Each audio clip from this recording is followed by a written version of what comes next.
Hey there everybody, my name is Mike and I'm going to show you how to get Windows to recognize a hard drive you just plugged in. I've actually tried this video before and I was using an external bridge and kept running into errors when it came time to format the hard drive, so I'm hoping that by actually plugging it directly to the motherboard, nothing will go wrong this time. So let's say you got yourself a new hard drive, you went out and bought one, or someone gave you one, you pulled it from a computer, you plug it into your motherboard, you get in the computer, and nothing's there. So I've already got two drives, and I actually unhooked my DVD drive just to hook up this new hard drive. And you notice that only two of the hard drives are being listed. So we're going to fix that. Now, if you bought a new hard drive, you can skip this first step, but if you're working with an older hard drive or if you've already partitioned some, you might want to go on to this step. Oh, sorry. We want to run command prompt as an admin. So right click and say run as administrator. Alright, so what we're going to do is we're going to factory restore the hard drive that we plugged in. Make sure you select the right hard drive, because if you pick the wrong one, you're going to erase something you don't want to. Alright, so in command prompt, let's type in dispart, not party, dispart. And we press enter. And it takes us to the disk partitioner. The next thing we want to do is make sure that the disk is there. So we're going to type in list disk. Great. Now as you can see, I've got 3 disks listed. Here were the 2 that we saw in Windows, and here is the one that we did not see. So what I want to do is I want to select the disk that I want to work with. Alright, I want to fully redo the disk 2, so I type in select disk 2. Now if you want to make sure you got the right one, type in list disk again, and there you see I got the right one because of the asterisk. Alright, the next thing I want to do is I want to clean the disk. And it succeeded. Usually the cleaning doesn't take very long. So let's type in list disk one more time. Now you're going to notice that my disk 2, it went from having 0 bytes free to 232 gigabytes free. That's great. That's what we're looking for. Alright, so we've completely factory restored that disk. And we are going to exit. Now that part always goes smooth, and here's the part that I usually run into a bump with on the former videos, but hopefully everything will go well.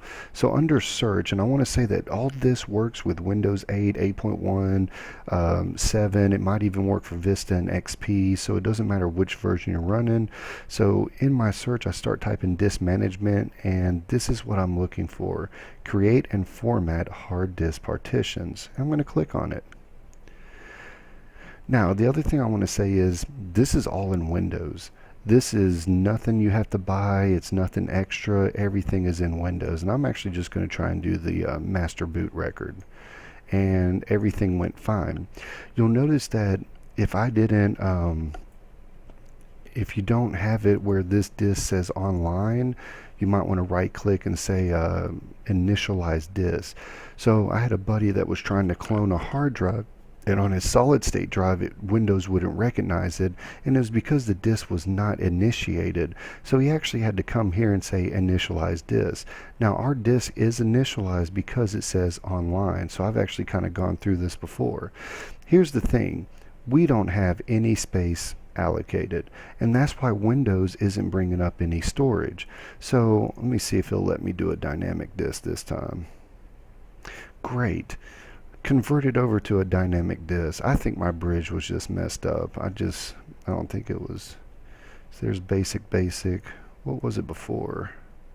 Oh, let's go to basic. My bad. Don't do the dynamic. Let's just stay at basic. Alright, let's do a new simple volume. Oh, sorry. Right click.